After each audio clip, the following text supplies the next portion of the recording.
بسم اللہ الرحمن الرحیم۔ السلام علیکم ورحمۃ اللہ وبرکاتہ۔ عابد راجہ چینل کی طرف سے آج میں اپنے دوستوں کو ایک ایسی دعا بتاؤں گا کہ اس کے ذریعے آپ اپنی 70 حاجتیں پوری کر سکتے ہیں۔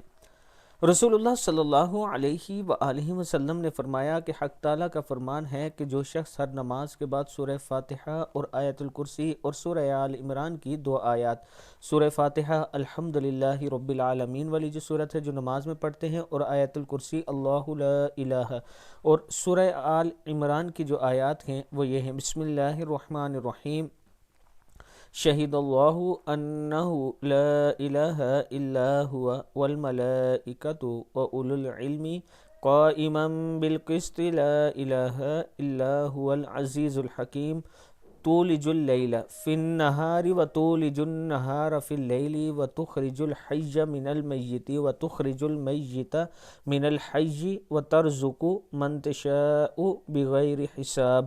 صدق اللہ العظیم۔ اگر یہ پڑھتے ہیں ہر نماز کے بعد تو آپ کی 70 حاجات پوری ہوں گی انشاءاللہ۔ اس ویڈیو کو آپ دوستوں نے آگے ضرور شیئر کرنا ہے۔ السلام علیکم ورحمۃ اللہ وبرکاتہ۔